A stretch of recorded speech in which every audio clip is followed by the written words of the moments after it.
Vous êtes-vous déjà demandé pourquoi certains chrétiens travaillent 10 à 12 heures par jour, prient avec fidélité, donnent leur dîme et pourtant n'arrivent jamais à sortir des difficultés financières? Si c'est votre réalité, ne faites pas défiler cette vidéo, car votre plus grand problème financier n'est pas peut-être pas votre salaire, c'est peut-être votre manière de penser. Partout en Afrique et dans la diaspora, des millions de croyants portent un fardeau financier invisible.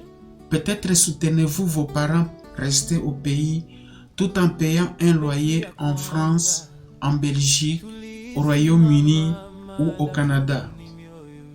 Peut-être vivez-vous à Kinshasa, Lagos ou Accra et l'inflation dévore votre salaire avant même la fin du mois.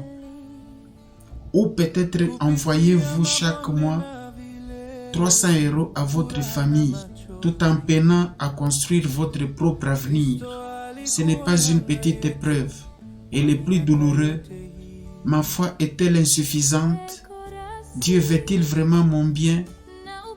Mais si le véritable problème n'était pas votre foi, et si c'était votre manière de gérer l'argent, à la fin de cette vidéo, vous découvrirez 3 principes bibliques capables de transformer complètement votre relation avec l'argent et surtout votre façon de l'utiliser. Si ce sujet vous parle, abonnez-vous dès maintenant. Chaque semaine, nous aidons les Africains et les membres de la diaspora à construire une prospérité durable fondée sur la sagesse de Dieu et des sagesses concrètes. Commençons avec Proverbes chapitre 21 verset 5. Les projets de l'homme diligent mènent à l'abondance, mais celui qui agit avec précipitation court à la pauvreté. Remarquez quelque chose d'important. Ce verset ne dit pas que l'abondance appartient aux personnes les plus intelligentes.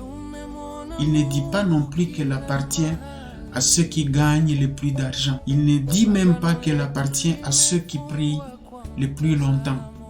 Il dit que l'abondance est le fruit de la planification accompagnée de la diligence. La planification. Ces simples mots changent tout. Parfois, nous imaginons que faire confiance à Dieu consiste à attendre un miracle sans appliquer la sagesse qu'il nous donne. Pourtant, tout au long de la Bible, Dieu honore les personnes qui préparent l'avenir, qui planifient et qui administrent fidèlement ce qu'elles reçoivent. Pensez à Joseph en Égypte. Dieu lui révèle qu'une famine approche. Mais remarquez une chose, Dieu ne fait pas tomber du pain du ciel lorsque la famine arrive. Il donne à Joseph la sagesse de stocker les récoltes pendant les années d'abondance. La foi ne préparait pas la préparation, la foi inspirait la préparation. Le même principe s'applique aujourd'hui. Que vous gagnez 300 000 naira au Nigeria, 6 000 Ghana yen cedi au Ghana, 120 000 Kenya shillings au Kenya, 2500 € en France ou 3000 livres sterling au Royaume-Uni.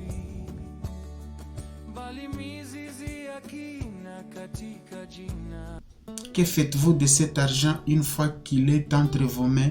Et c'est précisément là que beaucoup d'entre nous rencontrent des difficultés. Non pas parce que nous sommes paresseux, non pas parce que Dieu nous a abandonnés, mais parce que personne ne nous a appris la gestion biblique. La bonne gestion ou le stewardship signifie administrer avec fidélité les ressources que Dieu nous a confiées.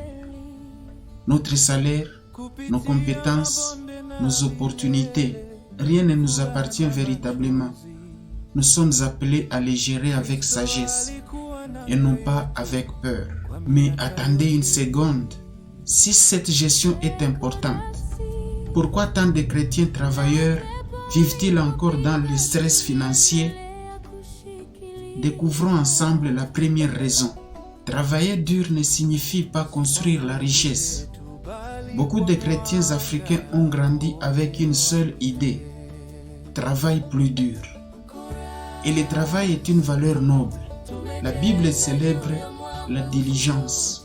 Mais voici une vérité qu'on entend rarement. Le travail acharné à lui seul ne crée pas la richesse. Le travail produit un revenu. La sagesse construit un patrimoine. Ce n'est pas la même chose. Prenons deux amis à Lubumbashi. Tous les deux gagnent 500 000 francs congolais. La première dépense tout avant la fin du mois. Chaque revenu supplémentaire disparaît dans les achats impulsifs, les sollicitations familiales et un niveau de vie toujours plus élevé. Le second aide également sa famille, mais avant cela, il établit un budget. Il met automatiquement de côté 15% de son revenu grâce à des applications comme PiggyVest ou Cowrywise. Il investit régulièrement via RiseVest ou Bamboo et il construit un fonds d'urgence pour les imprévus. Les deux ont travaillé tout aussi dur. L'un est toujours épuisé et vit de salaire en salaire. L'autre respire financièrement. Il possède une marge de sécurité. Qu'est-ce qui a changé? Les salaires, pas les salaires, les décisions. Prenons un autre exemple. Une infirmière congolaise installée en France gagne correctement sa vie et d'autres besoins importants, les soins médicaux et d'autres besoins importants. Ces gestes sont nobles, mais comme elle n'a jamais fixé de limites financières, chaque urgence familiale est devenue sa propre urgence. Elle donnait avec amour, mais elle planifiait mal. Les résultats, malgré plusieurs années de travail, elle n'avait presque aucune épargne personnelle. Vous vous reconnaissez peut-être dans cette histoire. Voici les cycles dans lesquels beaucoup de chrétiens tombent. Plus de revenus, plus de dépenses, plus de responsabilités. Puis nous prions pour une nouvelle bénédiction financière. Mais voici une question difficile. Si votre salaire doublait demain, votre situation changerait-elle vraiment? Ou bien ce nouvel argent traverserait-il simplement les mêmes habitudes financières? Très souvent, Dieu transforme notre façon de penser avant de transformer notre situation. Alors voici une action concrète que vous pouvez faire aujourd'hui. Écrivez toutes vos sources de revenus, puis notez toutes vos dépenses du mois dernier.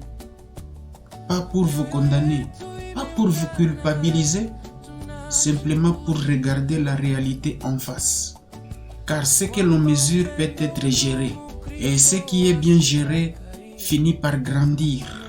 Souvenez-vous toujours de cette phrase: la richesse est ce que vous conservez, développez et gérez avec sagesse. Cette seule manière de penser peut transformer votre avenir financier.